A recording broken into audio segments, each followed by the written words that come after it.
I played an open mic last week. The room was with me. People came up afterward. The bartender even gave me a free drink. And by the time I got to the parking lot, I was starting to feel like someone else. This podcast works through the 81 chapters of the Daodejing, one at a time, not as history, not as philosophy to understand and set aside, but as a practice manual for living. No belief required, no doctrine, just what can be noticed, sat with, and verified in your own experience. You don't need to have heard the earlier episodes. Start here, and Tao will meet you where you are. On another note, I'm excited to announce that the podcast has a companion app now, and it's available on the App Store and Google Play. There's a meditation timer, journal, podcast, foundational texts, and some other fun stuff. So search for Tao with Ian Felton. I played a new open mic. It went well. The room was warm and people came up afterward. Some people's eyes were wide. Handshakes, compliments about my voice. The bartender even gave me a free drink. And then it started, the fantasies, music as a way out. A way out of what? I'm holding the free drink in a bar where strangers just told me they felt something. There's nowhere else to go. There's just this one moment, this body, this voice doing what it does for as long as it can do it. But that's not what was happening in my head. In my head, I was already touring. I was already the version of me who went somewhere after the open mic. I was already imagining the next time, planning how to try to recreate the response. And underneath that, although I didn't want to look at it at the moment, I was already bracing for the room that wouldn't respond the same way. One person had said something different before the flattery started, before the handshakes and free drinks. Someone said they could feel the music. That was a different kind of comment. They were reporting on what the music was doing. The rest were reporting on me. By the time I got to the parking lot, I was someone the music didn't need. This chapter, chapter 13, I've given the title, The Body. And here's my translation. Favor and disgrace both disturb. Treat great trouble like the body. Why is it said both favor and disgrace disturb? Favor puts one lower. Gaining it feels startling. Losing it feels startling. That's why it's said that both favor and disgrace disturb. Why is it said to treat great trouble like the body? I have great trouble because I have a body. If I have no body, what trouble can I have? So one who values the world like their body can be entrusted with the world. One who loves the world like their body can support the world. I found this one to be one of the harder chapters to translate because every choice tilted the chapter toward a different teaching, and I felt like most of the tilts were wrong. The first draft had Shen as self throughout. It's a defensible translation. Shen carries both body and self, but once I read the draft back, I could feel what was missing. But once I read the draft back, I could feel what was missing. The body is what gets hurt. The body is what gets honored. The body is what dies. Abstract to self, and you lose the ground that the chapter is standing on, and not just the chapter, but this entire book. So Shin became body. 5 times it's mentioned. The title moved too. I initially had it as relationship with the world, the kind of phrase you write when you're describing what the chapter is about rather than naming what it is, the body is what the chapter is. 从为下. I took a lot of passes on that. 下 is down or lower. My first reading was that favor leads to decline, that being favored eventually corrupts. But as I mentioned in other episodes, that's a moral reading, and the Daodejing does not pose things from a moral position. So that's not what the line says. Xia here is positional. Favor places you in the lower position. The moment you accept it, you've taken the lower seat. Favor puts one lower. And that translation that I changed it to keeps that intact. Rule is disgrace. Dahuan is great trouble. They're different words, different concepts, and both of them are needed. Earlier drafts, I had collapsed them into each other, so I needed to separate them. The closing 4 lines had to carry the entire paradox. Daodejing is full of them because life is full of them. The body is the source of trouble, and the one who extends to the world with the same care given to the body is the one who's fit to be entrusted with it. Same body. That's how the chapter moves. G is to entrust, the way you deposit something valuable for safekeeping. Tuo is to support, the way a hand holds a tray. Many translations collapse them. I wanted to keep them distinct. The world can be entrusted to the one who values it like their body. The world can be supported by the one who loves it like their body. So what is this chapter doing? Both favor and disgrace disturb. That's the opening claim. And the thing that's hard to feel until you felt it is that favor disturbs the same way disgrace does. The form is different, but the disturbance is the same. I felt it in the bar. The compliments felt good. The drink was free. The room was warm.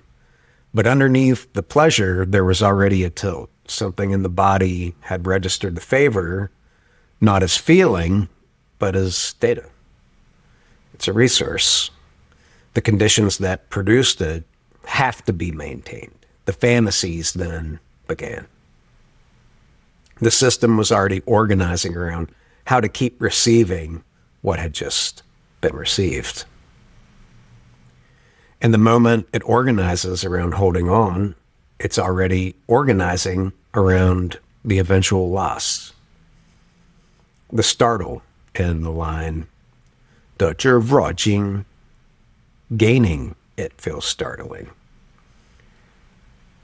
It's not a bad feeling. It's the recognition that something has changed in the field, and the new state will have to be defended.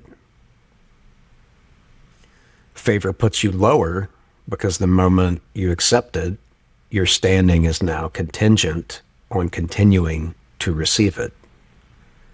The person granting the favor is the one whose continued grant maintains your position. That's not a moral failing. That's just the geometry. Zhuangzi has a story about this, about what gets caught in the economy of usefulness and what doesn't. There's a carpenter named Shi who's traveling with his apprentice. They come across an enormous oak tree near a village shrine. The tree is so big its shade could shelter thousands of cattle. Its trunk is wider than 100 arm spans. Branches the size of regular trees fork off of it. The apprentice stops and stares. He's never seen anything like it. He runs to catch up to his master, who's just walking past.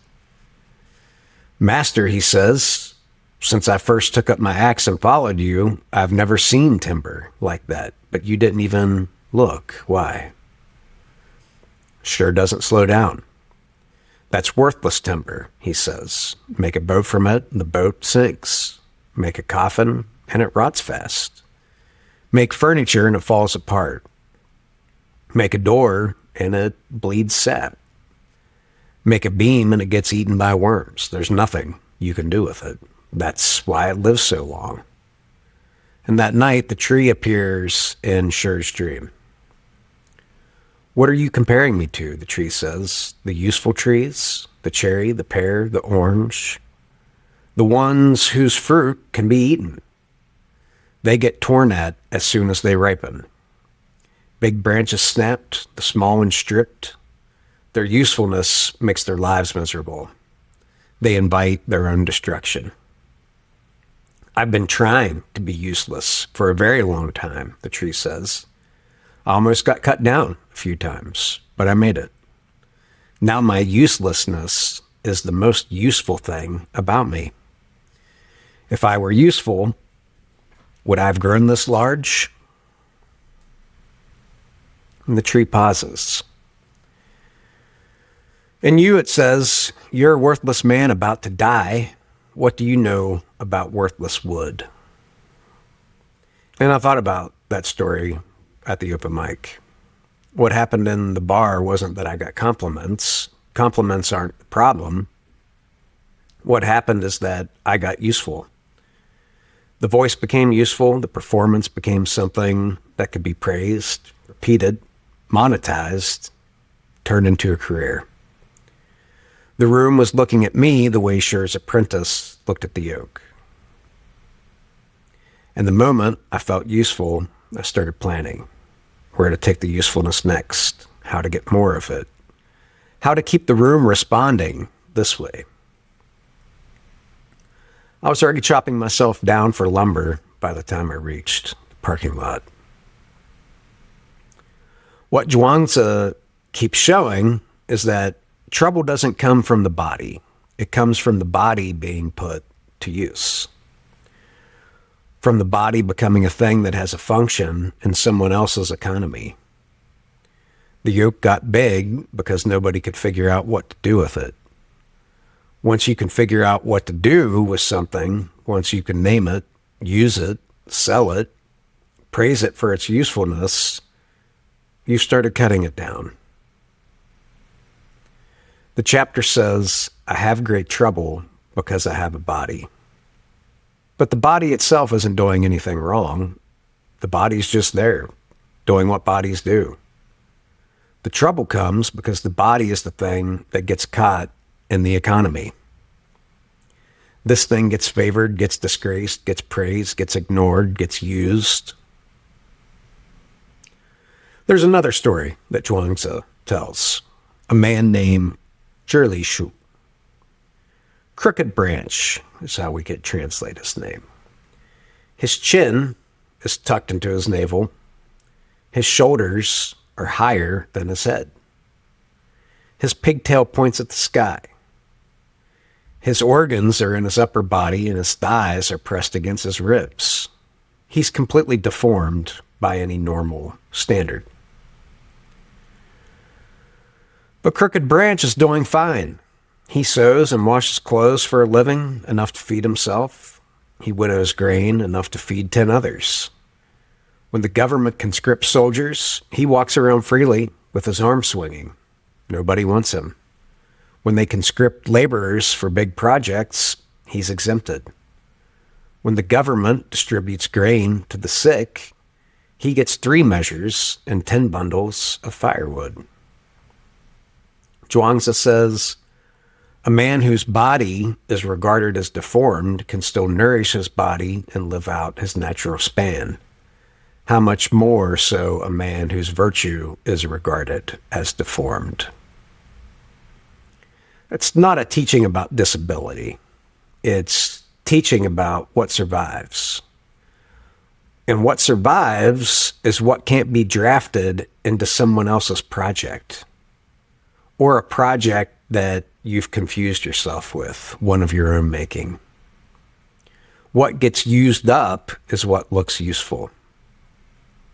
The oak hides at the shrine. Crooked Branch's body keeps him off the draft list. The chapter's body, the body that has great trouble, the body that has trouble because it's been claimed by the economy of favor and disgrace, by the room, by the praise, by the compliments, and the planning that started when I was in the parking lot. One thing worth naming before going any further. The chapter says, if I have no body, what trouble can I have? That line is easy to misread. It can sound like teaching about leaving the body, floating above it, treating it as not yours, watching from a distance. If you live with depersonalization, if your body sometimes doesn't feel like yours, this chapter is not pointing at that.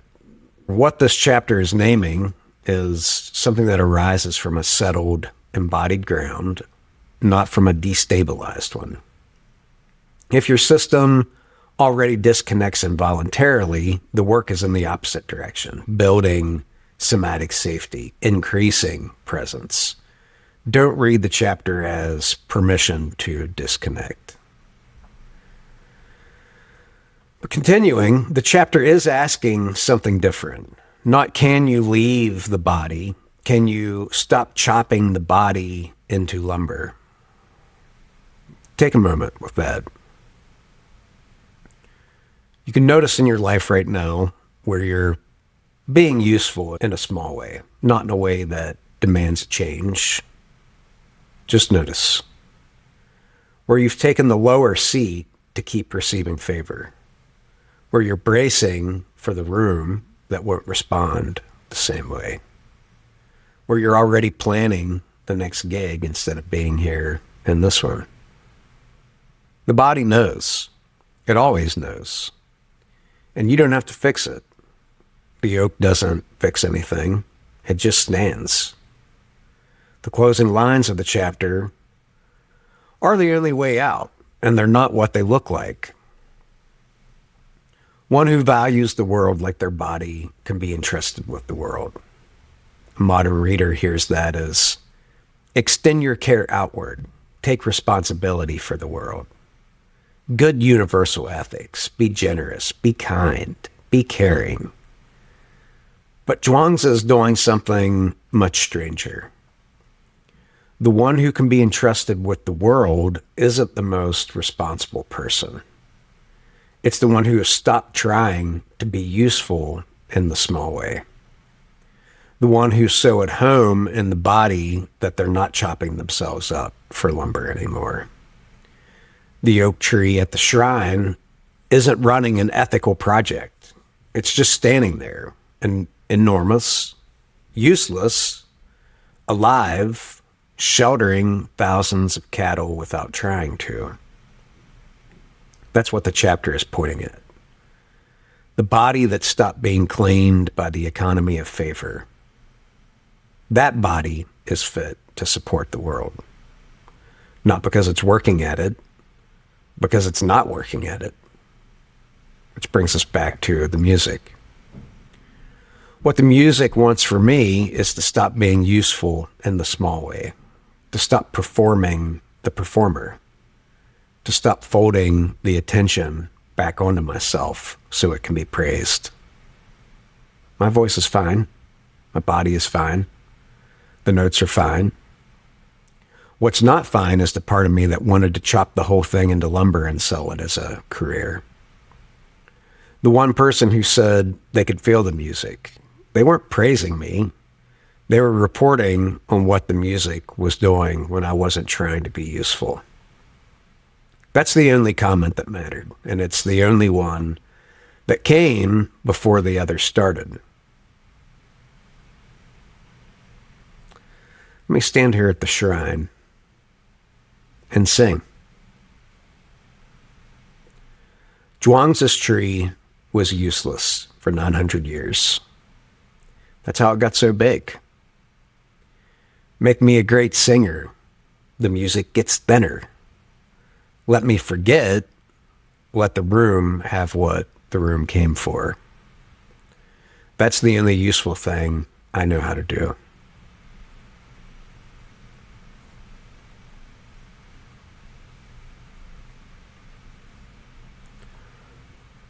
宠辱若惊，贵大患若身。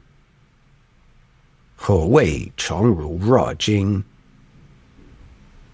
从为下，得之若惊，失之若惊，是谓宠辱若惊。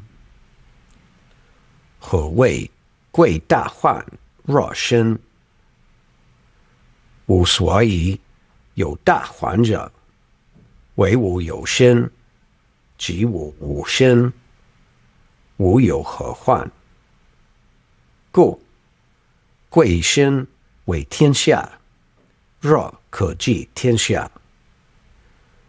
爱身为天下，若可托天下。